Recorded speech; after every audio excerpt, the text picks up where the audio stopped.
welcome Michael Blake, New York State Assembly member and Vice Chair of the Democratic National Committee, Mmabatho Maboya, Chief Executive Officer of the Cyril Ramaphosa Foundation, and Vivian Onano, Youth Advisor for UNESCO.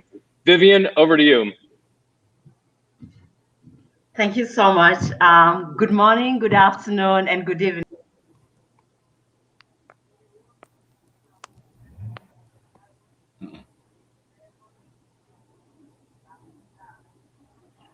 Oh, it looks like we might have just lost Vivian for a moment. We will see if we can get her back.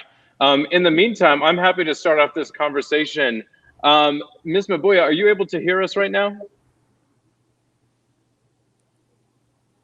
Oh, we might be having lots of technical issues. We will keep working on this. Michael, maybe we'll start with you as we get everybody back on. Can you maybe just give us a quick overview of what the current situation is for small and medium businesses, Black-owned businesses in the South Bronx right now, especially in the wake of COVID-19 and the new spike that seems to be happening in New York? Absolutely, Kevin, and thank you to you and Concordia for the opportunity. When we think about what's happening here, for everyone, for context, here in the Bronx, we have the largest West African population outside of West Africa in the world. Of course, we have a sizable Caribbean presence and Latino presence as well, including in Central America. The Bronx is now the most diverse county in the country, according to the United States Census. So giving that context, when we think about what happened through COVID, not only were we unfortunately losing lives, we were losing businesses. And it was a very clear reminder and indication of that. Studies were indicating that 41% of Black businesses were closing, about 32% of Latino businesses were closing, and it was quite devastating. And so in that vein, it forced us very quickly, Kevin, to assess what had to be the approach, and continuing the relationships that we've had with Concordia and others, including our involved entrepreneurship efforts itself earlier this year and the years before, it allowed us to focus on the critical elements. Number one being access to capital. The capital conversation was incredibly relevant and concerning to all of us, as many of us were trying to identify ways to help businesses with rent and with payroll immediately. Moreover, the brick and mortar is still very real itself. And so as we're seeing the uptick, and here in New York, the data that the mayor and the governor have stated, if there's a 3% positivity rate, they will then shut down schools. Why is that relevant for this conversation? Well, for many of our African entrepreneurs, African American entrepreneurs, Caribbean entrepreneurs, et cetera, if you are shutting down schools, then still you're in a scenario where you're going to have to focus on the children, of course. And that means you're not able to go to work in the same way. You're not able to engage in the same way. It changes those dynamics to make it much more difficult. And so where do we see things now?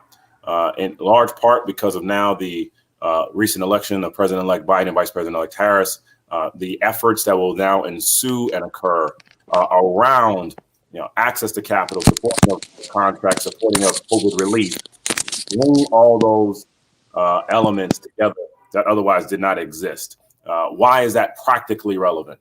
Because we need to make sure there's an effort when it comes to trade that will help our communities in so many different ways, but also the relief efforts in which President-elect Biden has indicated that in a COVID relief bill, that 50% of funding to small businesses would go towards small businesses 50 and below, which would have massive impact for all of us within our respective communities, especially the African community and communities across the globe. And so to tie this all together, when we talk about the impact of COVID, COVID has been devastating for many reasons, because not only has it led to loss of life, it's led to loss of businesses, but it is forcing a reimagination of our entrepreneurs and our communities across the Bronx, across New York, and across the country.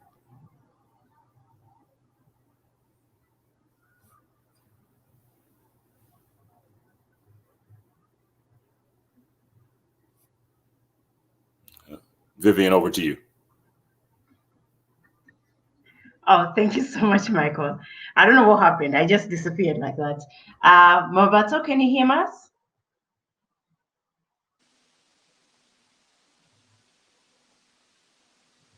Mmabatho, can you hear us?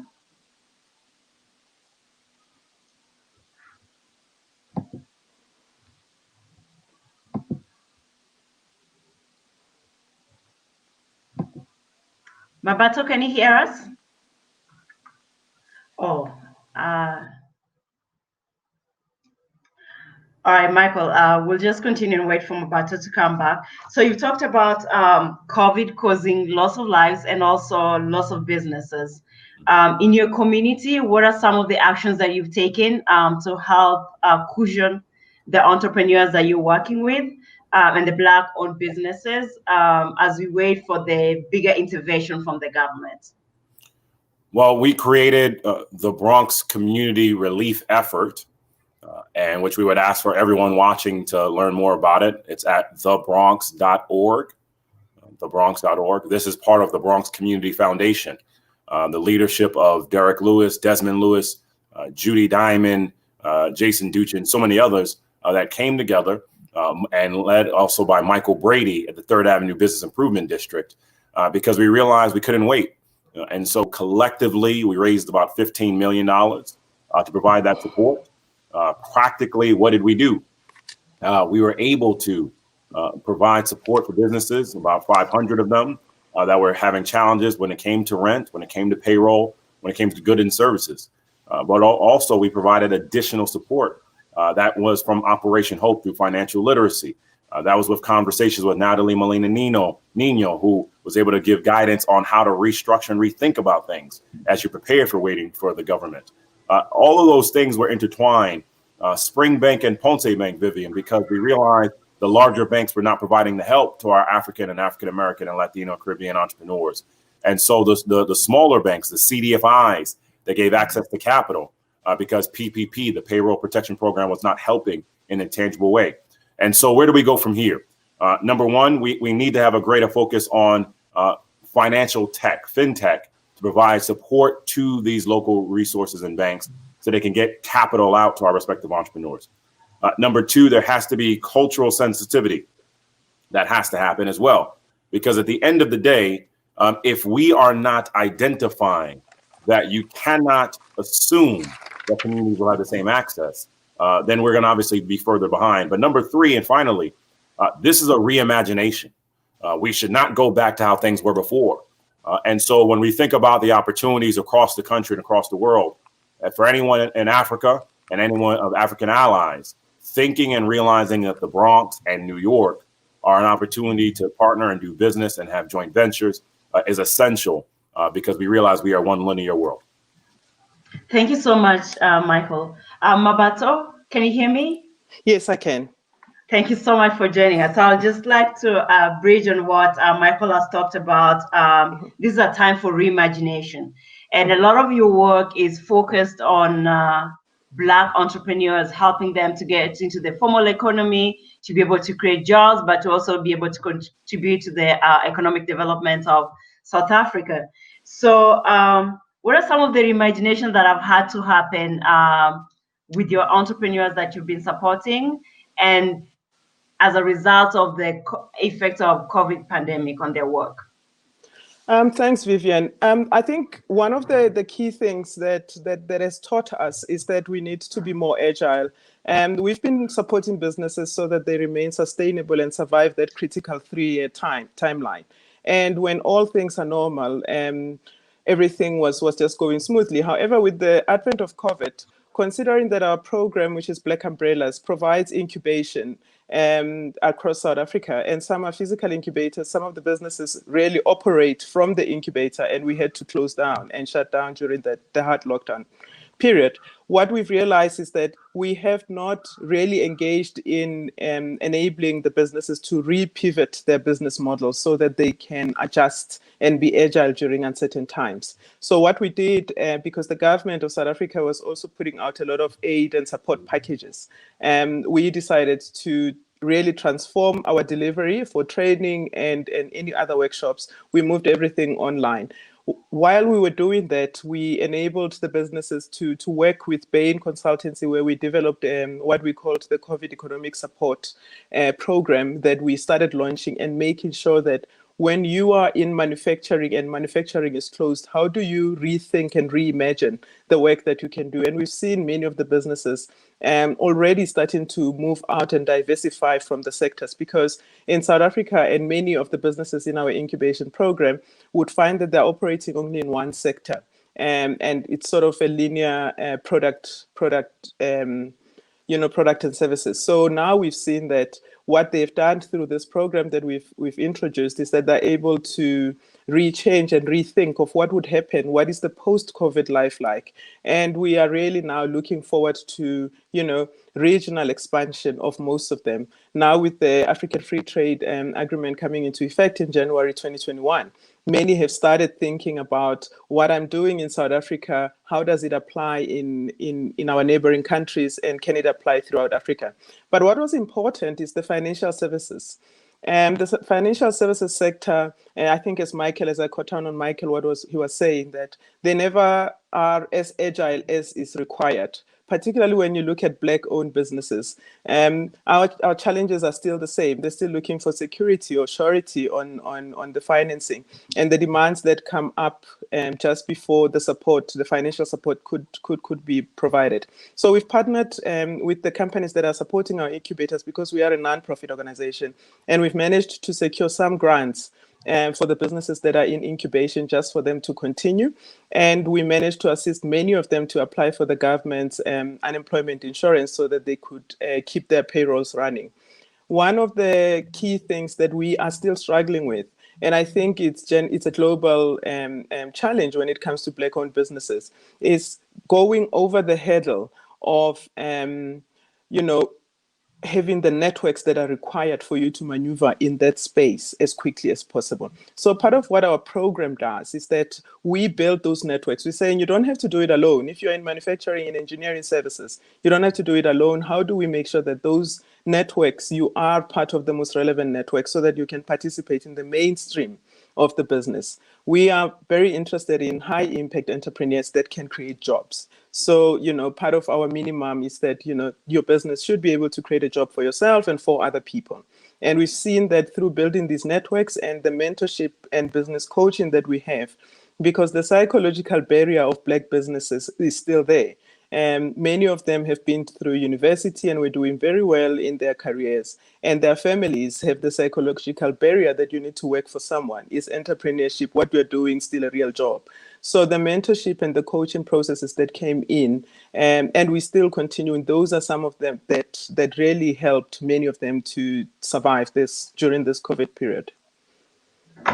Thank you so much, Mmabatho. It's clear that the challenges that the entrepreneurs in South Africa are facing are pretty much the same as the entrepreneurs in the Bronx and New York, as in general. So my next question to both of you, what is the biggest growth potential for Black-owned businesses, most of post-COVID?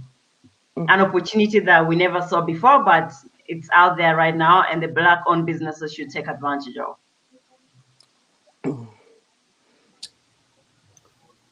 I think there's many, but I think we certainly cannot ignore the opportunity in healthcare that is going to be across the world right now. And this is the reminder to everyone that we respect our healthcare heroes. We thank and love our doctors and nurses. But when we think about business now, health IT, health support, health goods and services, the entire economy around health creates massive opportunity right now.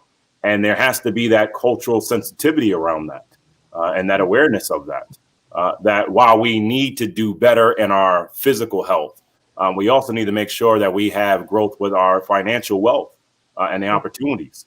And so who's going to be collaborating with our Black and African-American businesses and Caribbean businesses to provide that, being one. But second, and I think, Mmabatho and I both were saying this point, technology is massive right now, and we cannot ignore that reality.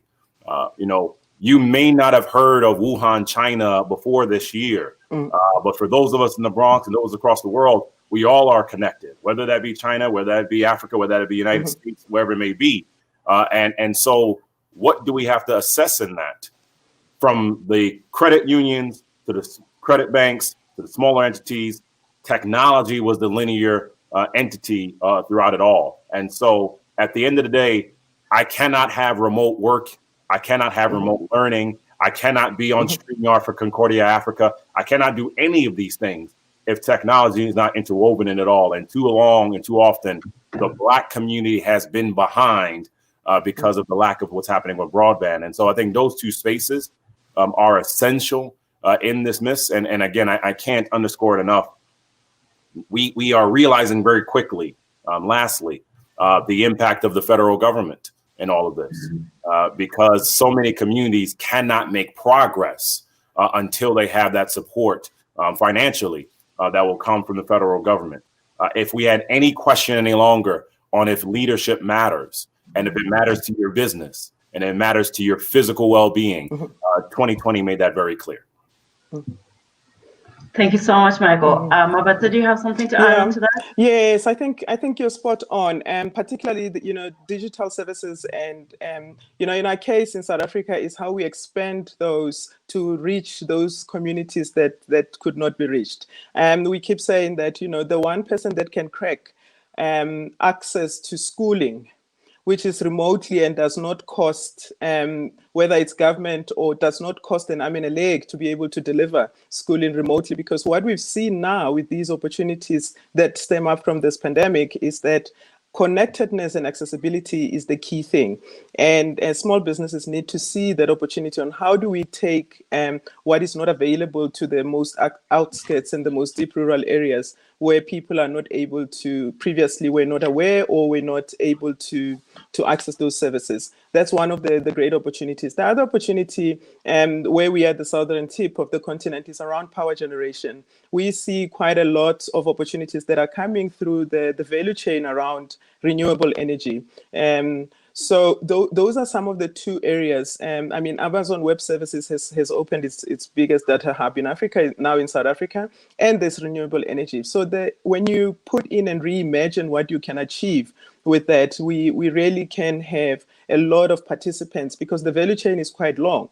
It includes the end of life of renewable energy because most people do not look at that it comes to an end. They run around 20 years, and there are developed countries that are already beyond that 20 years. So how is that opportunity given the world connectedness that we have now?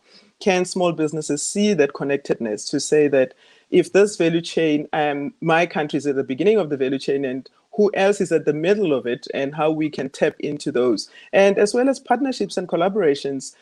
Today we are talking and chatting about similar challenges which affect Black-owned businesses, and I think that they are the same. They are the same in such that we can find that special niche on how we can collaborate more in tackling these challenges. But most importantly, I think it's more from players to support the building and supporting of these businesses so that they are ready for investment and they are ready for growth. Because that is one of the areas that we find that we're struggling with. Thank you so much, Mmabatho, for that. As we wrap up, first of all, I would like to thank you for reinforcing the importance of access to technology. And if there's something that COVID has exposed is the inequality when it comes to access to technology. We've seen it in the education sector, we've seen it in the healthcare sector, and we've also seen it in the business sector. So thank you so much for reinforcing the importance of access to technology and how that can help Black entrepreneurs to improve their value chain, but also to access other markets that they had not initially thought of, but now the opportunity is right in front of them. So thank you again, Ms. Mmabatho Maboya and Mr. Michael Blake for joining us today for this exciting conversation around supporting the sustainability of Black-owned businesses. I wish we had the whole day, but we will continue again. So thank you for your time.